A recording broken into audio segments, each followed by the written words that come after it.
The University of Kansas's Lawrence campus is located on the ancestral lands of the Kansa and Osage nations, on land ceded in the 1825 Claw Treaty. Currently, there are 4 federally recognized Native American sovereign nations in Kansas, including the Potawatomi, Kickapoo, Sac and Fox, and Iowa.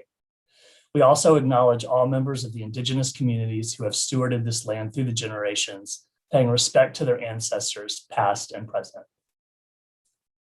My name is Joey Orr. I'm the curator for research at the Spencer Museum of Art here at the University of Kansas. I wish everyone a very warm welcome to today's program, Tending to the Body, part of the Integrated Arts Research Initiative's 2020-2021 inquiry, in which we invite artists and other researchers to think together about pressing issues across the sciences and humanities. IARI is funded by a generous grant from the Andrew W. Mellon Foundation, and Tending to the Body is supported by a grant from the John D. and Catherine T. MacArthur Foundation. You will notice that we're streaming from a web page filled with contributions addressing a range of issues, including touch, hand washing, indigenous futurisms, healing, and the Black body. Over the past year, when old ways of gathering pose public health risks, we asked artists and other researchers to contribute to this digital space as a way of guiding our thinking around the diverse, dynamic, and sometimes contradictory ways we understand and experience our bodies. You're invited to scroll through the content as we talk. If you'd like to pose questions to our panelists, you can click the YouTube link at the bottom left corner of your screen and enter into the chat feature on that page. I could spend our entire hour together reading the list of accomplishments of our panelists, but instead I'll keep introductions brief so our time can be spent in conversation. Joining us today are New York-based artist Janine Antoni and physician and professor at Drexel University, Dr. John Rich, both MacArthur Fellows, as well as artists appearing in the Spencer Museum's exhibition, Healing, Knowing, Seeing the Body, Ingrid Bachmann and Dario Robleto. My colleague, Casey Messick-Braun, who curated the exhibition, will join us later in the Q&A. And now Janine Antoni will invite us into our bodies as we begin.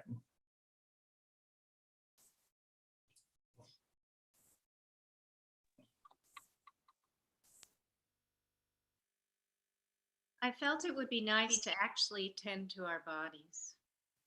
Before we embark on discussing about tending to the body, I would like to guide you for 5 minutes with visualization and physical movement. My desire is to nurture a state of receptivity, allowing the thoughts and insights offered here to land in the body. And with our discernment, they can truly become embodied. So let's begin by closing our eyes and going inside. How are you feeling? How does the momentum of the day still reside within your body? Where in your body do you experience your expectations for what is to come? What do you notice on the level of sensation?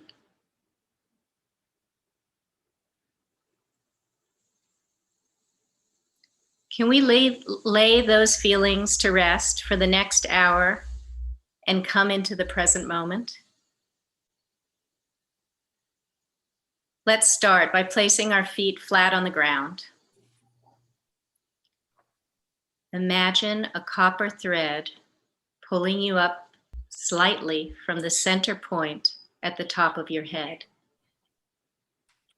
Now draw it down through your spinal cord, creating space between each vertebrae until you arrive at your sacrum. Bring your attention to the place where your hips make contact with the chair.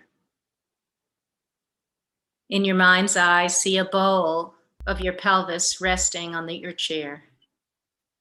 Now, begin slowly spinning the bowl of your hips. Feel your lower back releasing. You may even hear a click or two of your spine. Let the motion go all the way up into your head as you spiral, Send the coccyx down like a huge screw. Imagine it going down through the floorboards, down through the foundation of the building, into the ground, burrowing deeply into the earth. As you continue that motion, visualize the earth being pushed aside to accommodate your spiraling force. Begin to tighten the coil, creating a vortex of energy pulling inward tighter until you find yourself resting at the still point. Don't forget your conductive wire reaching up. In this still place, you can feel the effects of the spiraling motion still moving within your body.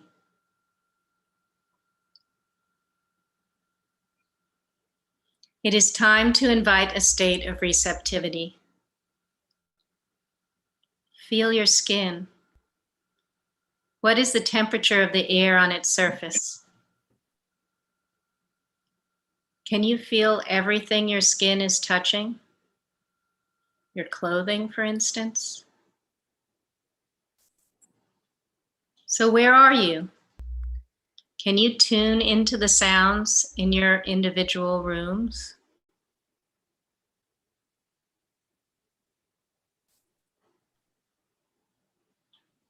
Now connect that to where you are virtually. How does the sound of my voice mix with the sounds in your location? Feel how those sounds enter the spiral of your ear. Imagine the complex labyrinth the sounds will travel before reaching your brain. As we move into conversation, let's be aware of tone and cadence before we jump into interpretation of what is said. Now bring your index finger and your long finger to your wrist, placing it just below your thumb, pressing lightly until you feel your pulse.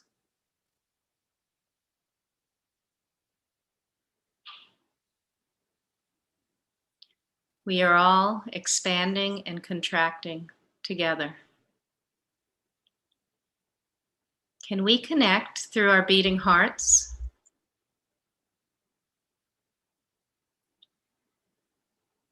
When you tune in, can you feel your vitality moving through your body while still feeling your fragility? One day, this heart will stop beating.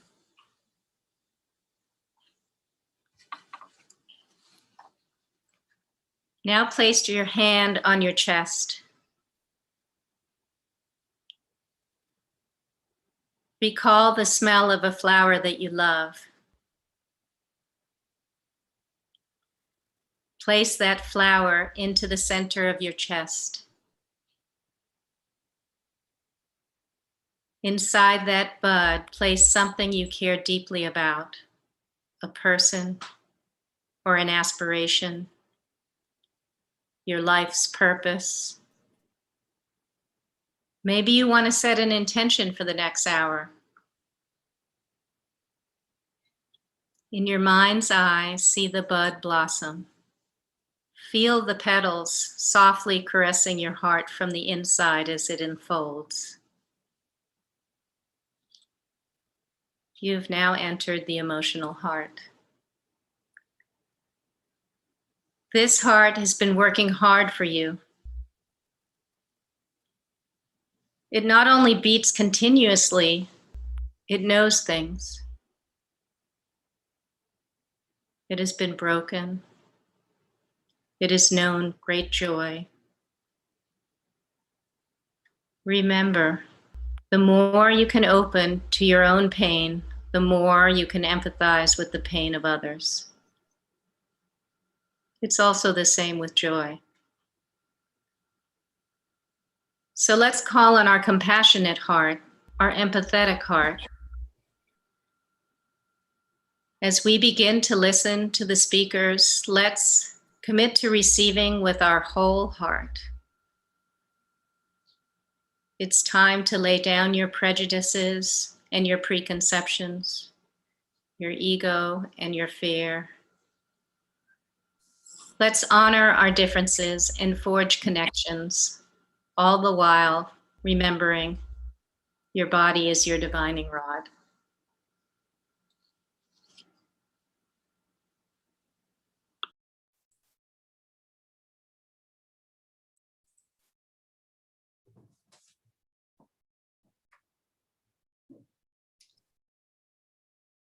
I would ask my panelists to join me now.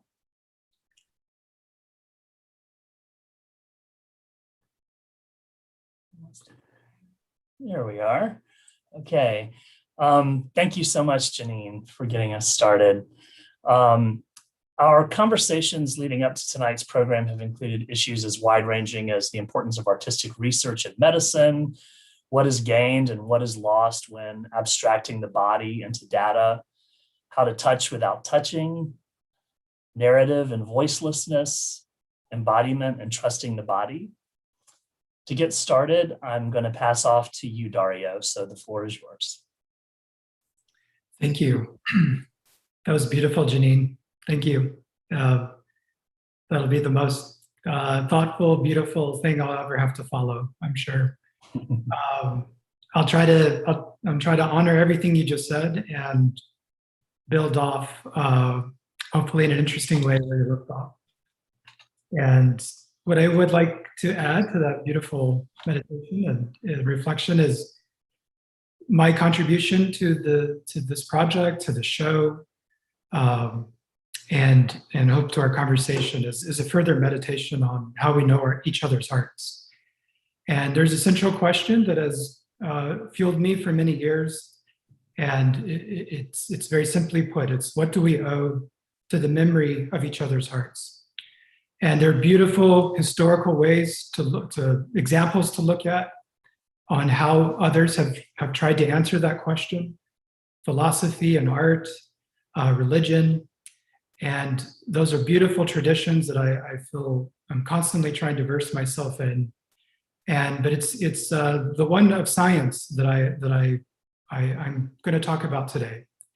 And in the spirit of what Janine just did, as far as using your mind to imagine something, I want everybody to just picture in your head two of the most iconic images that we all don't really need much versing on, we just know, which is the pulse wave and the flat line.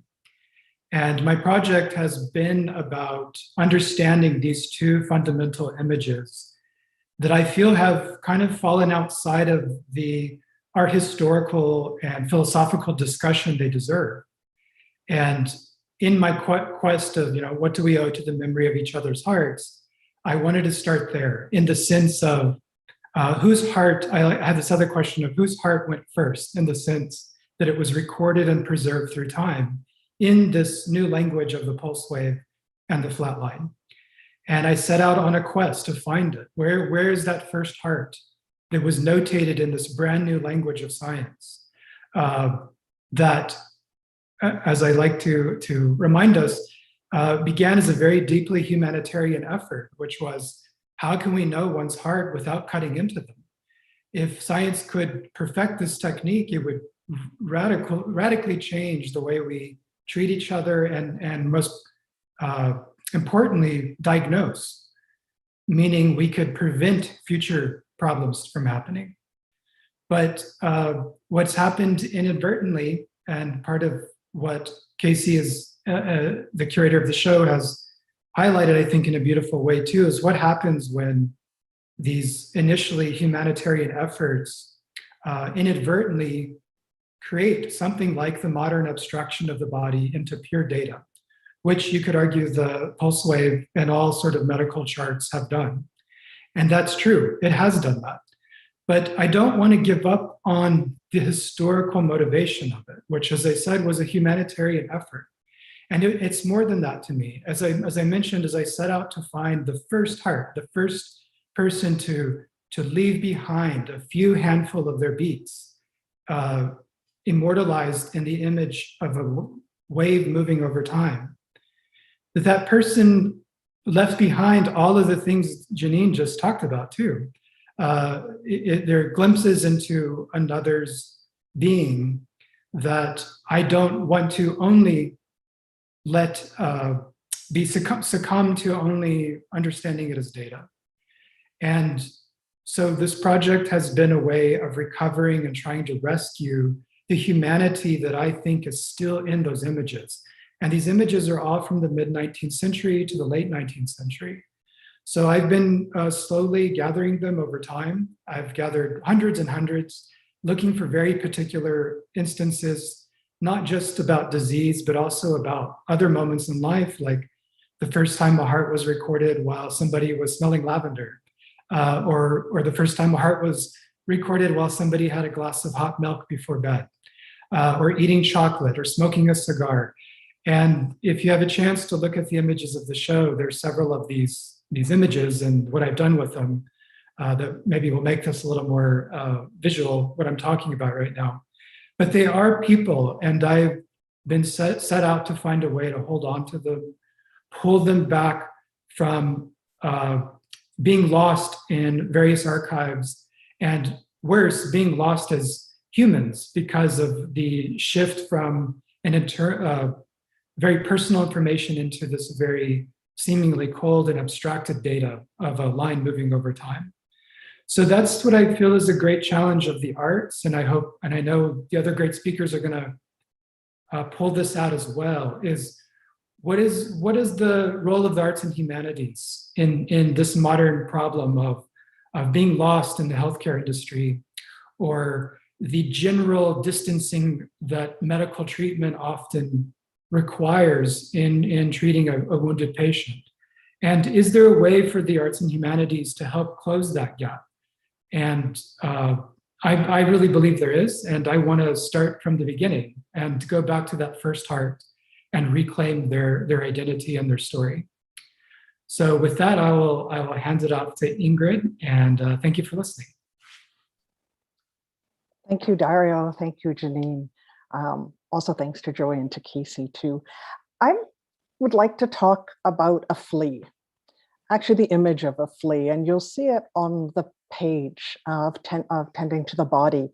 And it's actually the engraving of a flea by Robert Hooke, who is my favorite natural scientist, a 17th century scientific experimenter, inventor, truly a polymath who actually coined the term cell, was partially responsible for in designing St. Paul's Cathedral. So just this wonderful, curious man. And I would say that that's probably one of the things that interests me about Hooke, is that just that curiosity.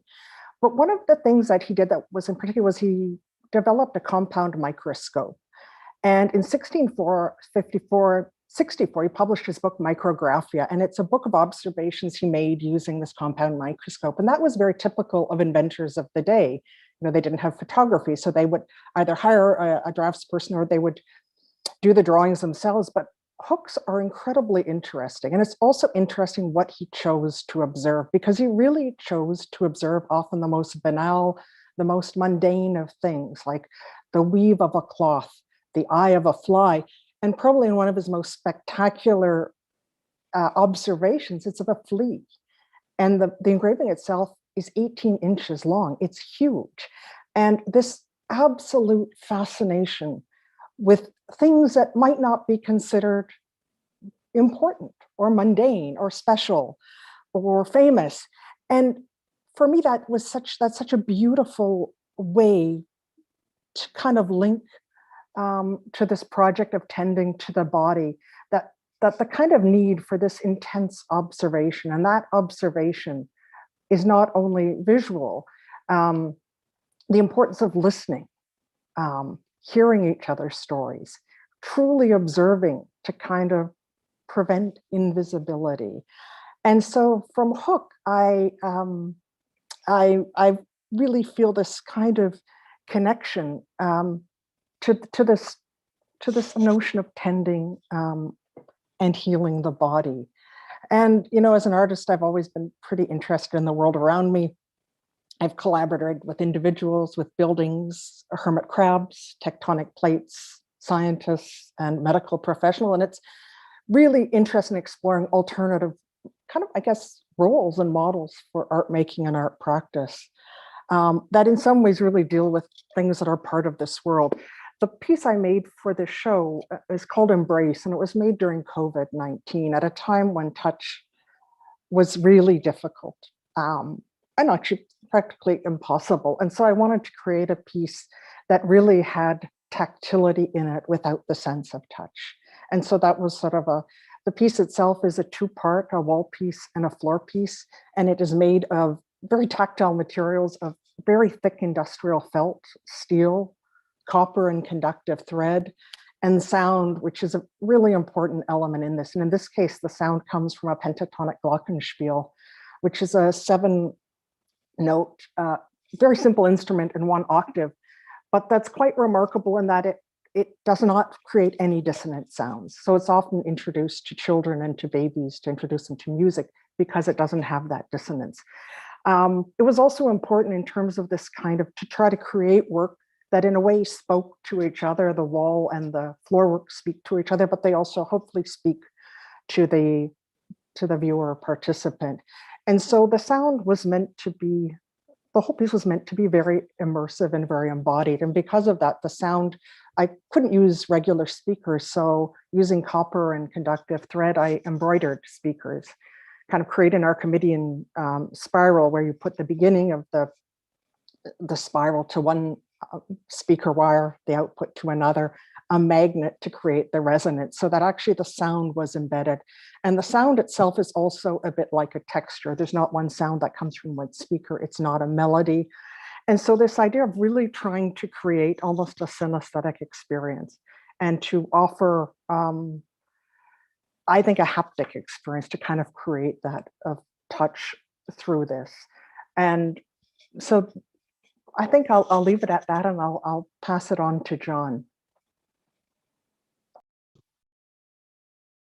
Thank you so much. I have been so drawn to this exhibit and the theme of tending to the body. And even as I shared this story of Kari, a story that has lived with me for a long time since I first met him, I began to think about how it is that in this moment we think about young Black men, Black bodies in the context of healing, in the context of tending to the body. And so I'm grateful for Janine taking us to a place where we can first recognize that all of us, many listening, have experienced trauma of various sorts. And so that it may not be easy to read the words of a young person who's experiencing this kind of pain. And so I, in this moment, always encourage you to use that reflection as a way to continue to be present and to heal, and to give you permission in this space to do that. There is something that I've come to glean from that story of Kari, which is that there's a way in which young Black men are thought of as either victims who die, and if they don't die, they're in a sense lost. That is, the coverage in the news is often focused on that moment, and that is either a moment of death or it is a moment of injury, and then it disappears. But the narrative that Kari tells in that abbreviated form continues to evolve over time. And it is that narrative that is a part of both his pain and his healing. And so we think about, from a public health perspective, we think about human dignity, and the violations of human dignity involve either the refusal to see someone or to see someone as only part of a group. And so even as we hear the story of Kari, he talks about this moment where he's lying on the ground on the asphalt. His friend in that moment doesn't know what to do, pours a soda on his back. And then because of that, the police officer who's looking over him to protect him keeps everyone from touching him. And he is retelling that story. And as he retold it, he tells it in the way that we understand traumatic memory to be. it's almost as though he's watching it on a screen and he's retelling it to me as he watches it. But part of what will help him heal is that he's got to make sense of that moment. He's got to figure out, what did it mean when my friend poured a soda on my back? Why was the police officer chiding me in that way? And in a moment that was unimaginable to him to that point. And so thinking about how that moment relates to his healing in the future is also very much related to what is the power of touch in healing. And there is the touch of his friend wanting to be there with him, but being kept away, that is a form of trauma. And then there's medical touch, which often is about reconstructing and healing, but it may not feel like that for a young person who, and in Kari's case, he had never been in a setting, a medical setting. So to understand the relationship between the pain that he's experiencing and his ultimate healing is a leap. And he will begin, all of these experiences become for him embodied. And as he talks about it, he talks about the pain of the words of the police officer, the pain of the medical procedures, and concludes, I would never want to go back to the hospital. That is the conclusion that he reaches as a result of that. And so what we may view from a medical perspective as healing, he now views as something to be avoided. And so part of what this notion of tending to the body is both the body and the mind and the spirit, because the body remembers even those things that the mind has forgotten. And so racial healing is a part of the healing from trauma for Kari. Now, sometimes when asked, well, why not just healing? Why must we talk about racial healing? Well, because in this case, we can see that it is part of who he is as a Black man, as a Black body, that accounts for many of the ways that he has experienced this unimaginable injury. And we know that healing from racial trauma requires that those wounds be addressed directly. So the dehumanization that, as Dario pointed out, is so much a part of how we arrange data in medical practice, we've got to counter that dehumanization directly through acknowledgement and through helping this narrative emerge. And so it is a very particular moment that we are in. And one of the reasons I'm so grateful for this exhibit is that in this moment, where over the past days we've been trying to understand what to feel, as we saw a graphic example of racism and trauma play out in our lives, how do we then begin to understand many of the young people, and in this setting of COVID, the dramatic increases? And so I'm grateful to my colleagues. I'm grateful for the opportunity to explore in these very specific and, as Ingrid put, tactile ways, even in a time when we're not able to touch, how it is that we heal. And so bringing this full circle, I'll turn it back over to Janine. So, John, as I listen to you talk, you know, and you didn't even go deeply into it, just hearing, you know, that Kari was really alone in that moment because people weren't allowed to touch him, alone with the trauma of what was happening. I felt that in my jaw. And I actually lost the feeling in my arms. And, you know, I think that the jaw was about like me losing ground, like that my jaw is another ground for me. But I think it was also a cutting off, because I think that when one goes into the pain of something in another, and can't fully let it in, one separates. And I think the clenching of the jaw might be one of those ways. I don't know about the feeling in my arms, but the wanting to touch, but not being able to. So to circle back to my work, you know, I've really been dedicated to both in my life living from an embodied place, but when I do have those revelations, how can I describe it in the work? And in some of the works, how can I provide the experience like I tried to do with the reflection? And so my concern is that we cut off from our bodies out of fear, that our bodies in the culture become a kind of vehicle for our thinking mind.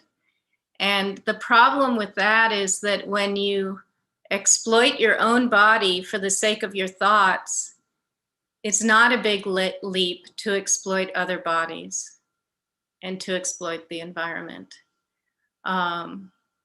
So I feel that the only way to really, I mean, interesting to think about the notion of healing and telling our stories, but I feel like the body is the story.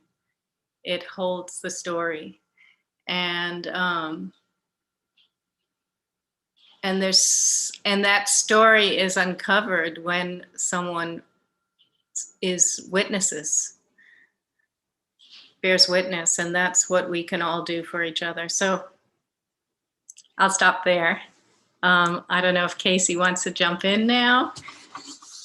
Let me real quickly just remind people that by clicking the YouTube icon on the bottom left of your screen, it'll take you to a page where you can enter questions and chat, and it would be a great time if you have a comment or question to do that. So welcome to my colleague, Casey Missick-Run. Hi, Joey, and hi, everyone. Thanks so much for these amazing contributions that you've made to the digital page and for sharing some of your ideas today.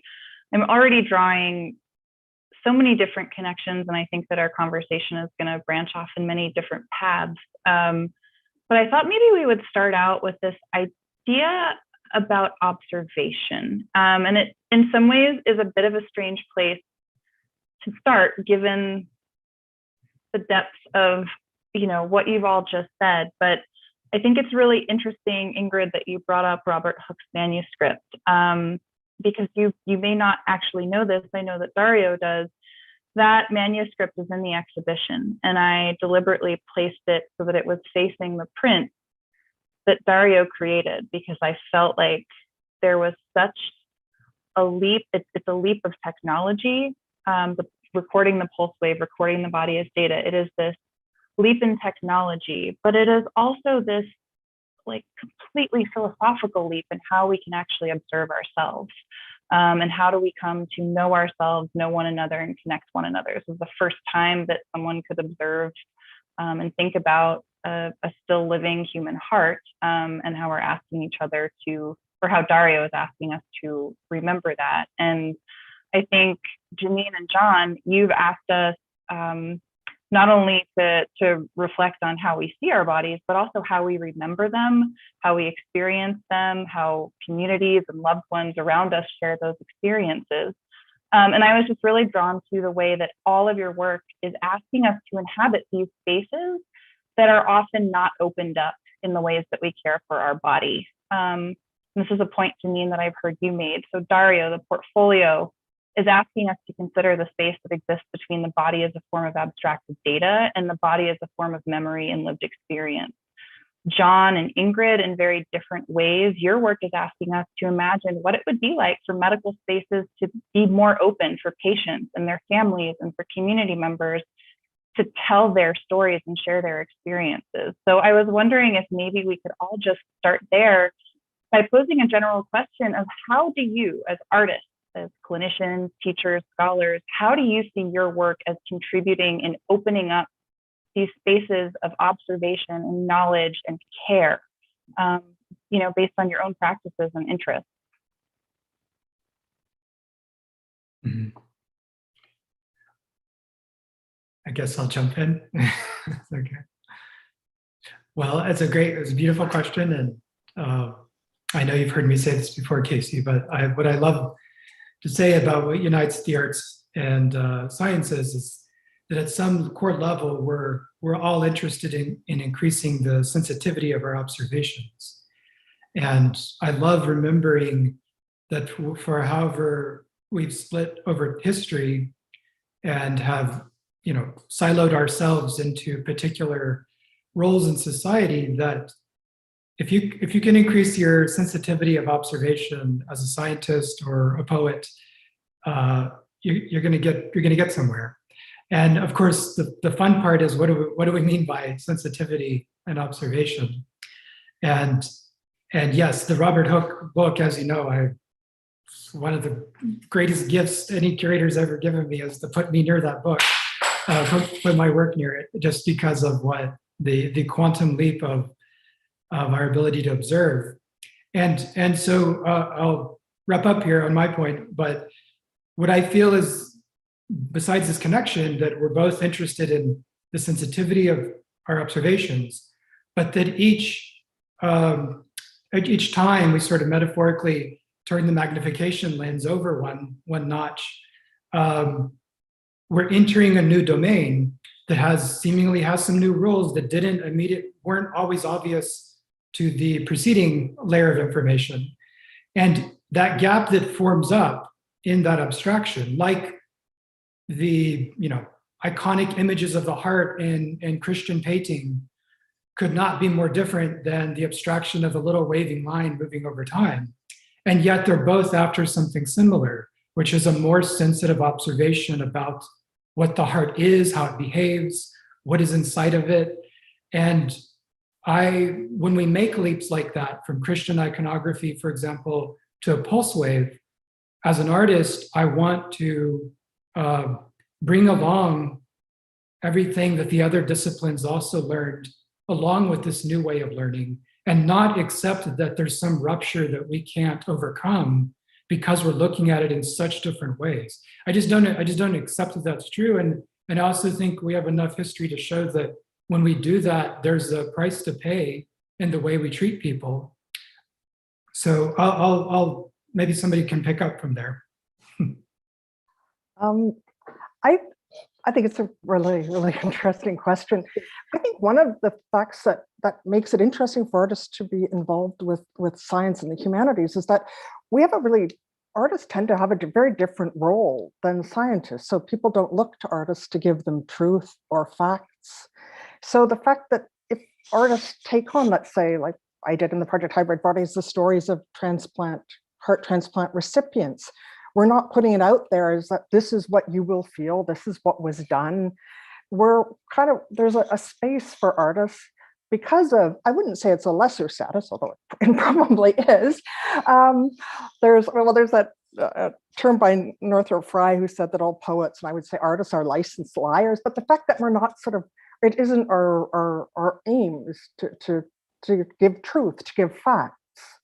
So we can deal with stories and myth and narrative and symbols and emotions and feelings. And so I think by working that allows, when artists and scientists or medical professionals work together, then also for patients, and it allows a space for those things that John and Janine were talking about to emerge in kind of a safe setting, and that can become part of a public discourse in a different way.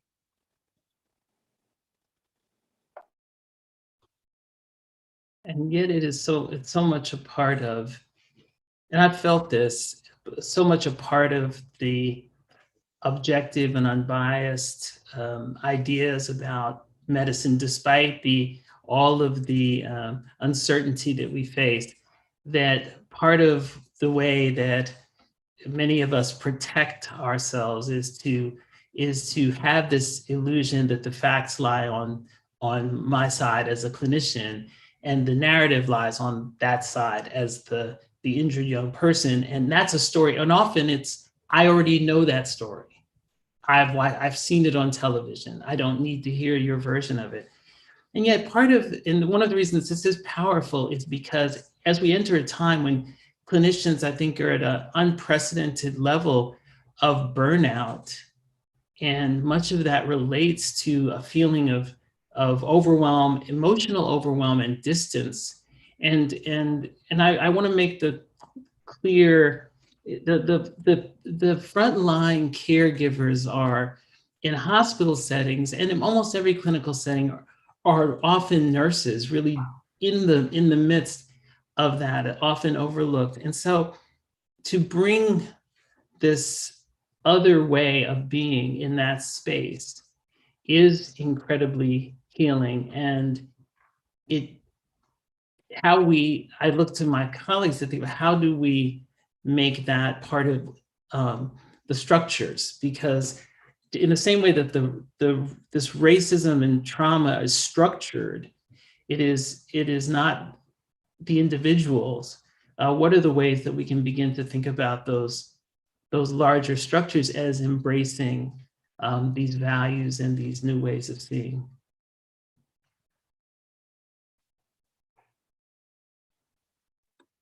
So I have a few thoughts. One is I was thinking about being a maker and what energy is moving into the materiality in the making process. And it's a very intangible thing to talk about, but maybe it's somewhat related to the healing process. My dad was the first doctor on a very small island and in the Caribbean.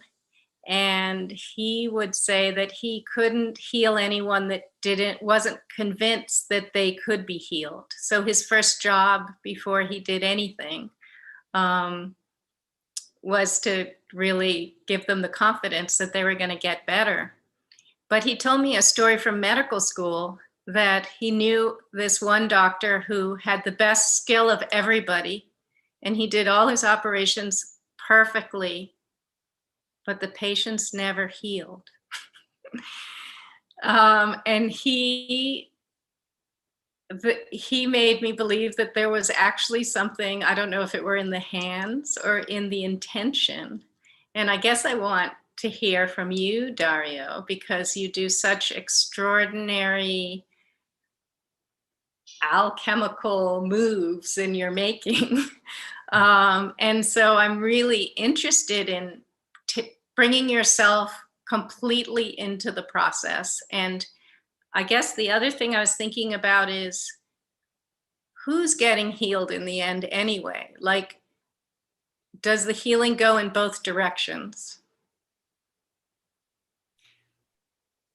Yes, I would say so. And I don't often, it's an interesting point, like how often do artists put up front that their practice and process is directly related to their own physical and psychological well-being? I think we all probably would say yes, but we don't always put that up front. And I don't tend to put that up front, but it is absolutely there. And you know, you mentioned alchemy, and although I'm very rooted in science, I love the alchemical tradition that the only way to get from lead to gold was reliant on you, the alchemist, as a spiritual quest that you had to run parallel to that material transformation. And there's a spirit in that I certainly hold dear in my practice. I will say, and thank you for asking this, Janine, but the part that I wasn't able to elaborate on in the project that I contributed, which I hope everyone will look at all of our work after this, but the works were specifically designed so that I had to, like an archaeological dig of the heart, I had with a tiny paintbrush that I often made with single hair strands, excavated out of soot from a candle flame, these historical pulse waves that I was speaking of earlier. There were probably better ways from printmaking point of view to do this, but I purposefully set it up so that I had to retrace these anonymous hearts from 1853 and on with a precision and accuracy and meditative process that I felt, and maybe everyone here feels this at some level too. I have a motto in my studio, which is, what do I need to do to earn the respect of this material? And until I can answer that question, I just simply will not proceed. And sometimes that answer means making a hairbrush, a paintbrush with a single strand of hair, and excavating an image of a heart out of soot, a layer of soot from the candle flame. Again, this will make sense when you see the images, but I said, and I know your work well enough to know that you do too, that we are trying to set up scenarios where we're earning it, as artists in our body with whatever it is we're pursuing. I wonder how that resonates with John and what he does. Is there some connection there, John, with earning it, so to speak, in the ability to heal through touch and process? That's mind-blowing. And it's such, this is where the power of thinking across these disciplines is so powerful. So I really do want to hear from Ingrid and Janine about that idea. I would say that it is the healer-healed dichotomy is really a false one. And so it is in these narratives that are healing are co-constructed. And so they're so powerful because of that, whether that's recognized or not, that there is a kind of both are healing. But I am really interested in how you, Ingrid, and you, Janine, see that, this notion of earning the respect. I'm still sitting with that, to translate that into how we think about healing and racial healing. Well, it's sort of a tough one, because some of it's not always the material, some of it's the idea, but it is this sort of sense of, I think, a kind of listening and attentiveness, and to whether it's the material, the idea, the situation, and trying to really be really in the moment to that, to see that I always feel that making a piece ends up as kind of a dialogue. And often, materials but it's an interesting dialogue. It's a push and pull. And so that idea of intentionality is not, I have to always let that go. And that is something I find kind of interesting. And I think there's something in art, in a way, that, the way we look at in medicine, like the idea of healing is to have a kind of whole body again, like a return in some ways. And with art, we're supposed to present these works that are where we don't need to be there. They're going to speak for us. So everything that we do is kind of becomes invisible. And in some ways, in the pieces I put in Embrace, the seams and the joins are very visible. And that was, in a way, really deliberate, even though they might have looked better if they were seamless. But it was that fact that the seam, or even the suture, it's a trace of its making and its process. And I sort of feel with bodies, we do traumatize bodies or ill bodies harm when we don't allow there to be some sort of acknowledgement of that repair. That actually the repair itself is what should be celebrated, not this illusory return to this perfect healed body or this beautifully realized work of art.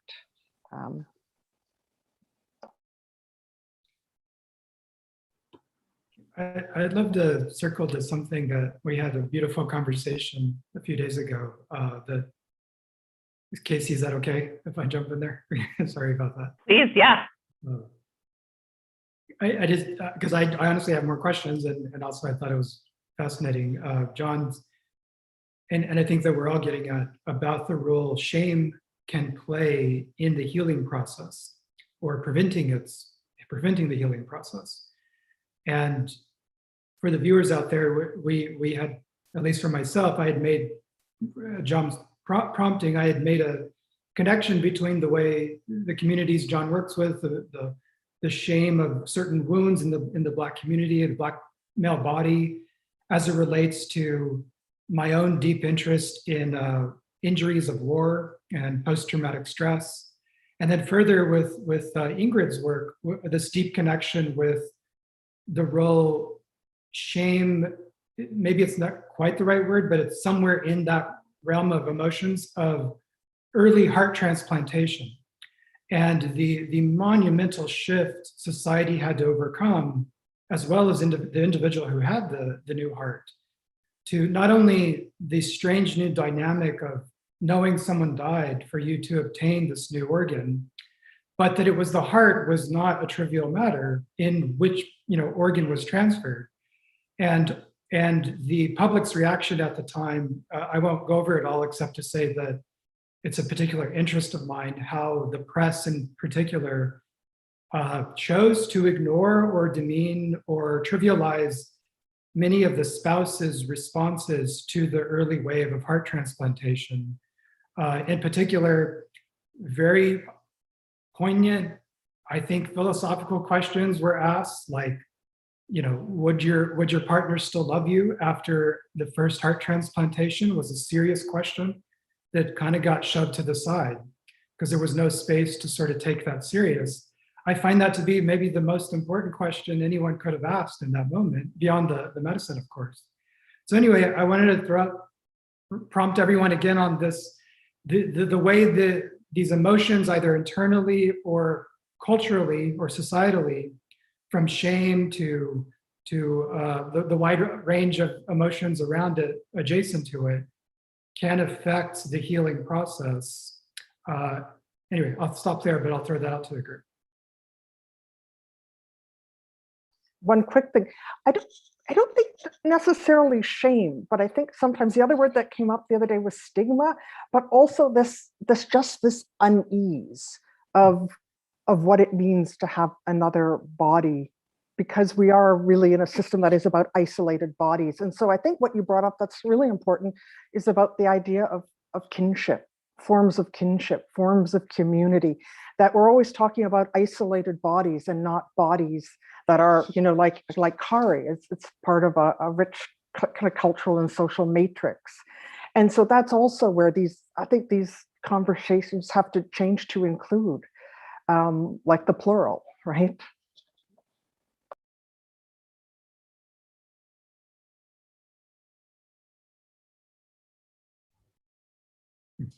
Well, in this pause, we do actually have a couple of questions coming in from some people who are present. So I'm going to bring in a couple of new voices here because we have a couple of questions that seem related.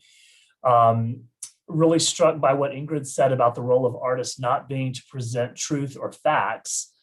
Wondering to myself, would this be the role of art or the choice of the artists? And then following that question, someone else asked, do you think that it is the responsibility of the artist to tell these stories or present these symbols? How would you say the body embodies this responsibility? And John, even for you, I mean, we've talked about why are we only talking about one thing coming from the arts and humanities and another from medicine. So I think, this question could open up to you as well. Well, those are great questions. I don't know if it's the choice of the artist, because it sort of puts it again as an individual. And I think art is part of a social and cultural matrix, and that in some ways the role that artists have been given is kind of limited. But I do hope there would be enough choice and more choice for artists. So artists who do want to make things of beauty that they can sell and distribute, that I think there's room for that. But I would think that there's also room for art to function in a lot of different ways. And I would kind of like to see that happen more, where art can function as an artifact that maybe brings communities together for discussion and debate or healing. And I think right now, I would kind of always opt for that multiplicity of roles. And again, in art, there is kind of a structure, and that's anyone who's gone through an MFA will know what that structure is. So I think I'm really calling for a real opening of more expansion for the role of the artist, that there's multiple. And that idea of the responsibility of the artist to tell these stories, I guess I felt the responsibility very deeply when I worked both with heart transplant recipients and also head and neck cancer recipients. And that was also a choice.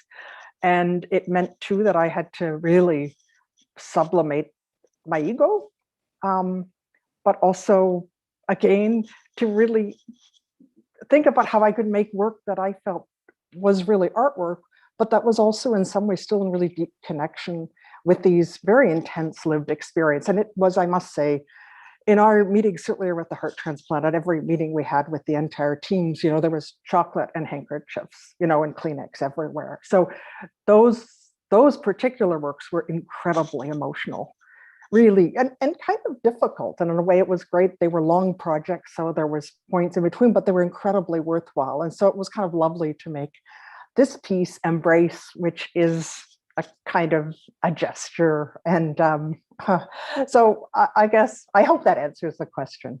I'd be curious what others might say about this.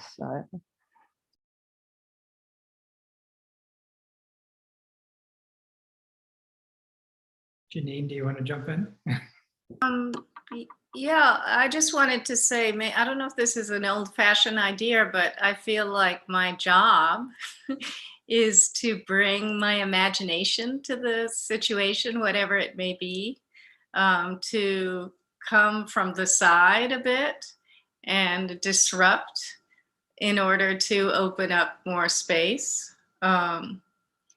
So yeah, that's how I kind of, for myself, see it as my role, and sort of connect with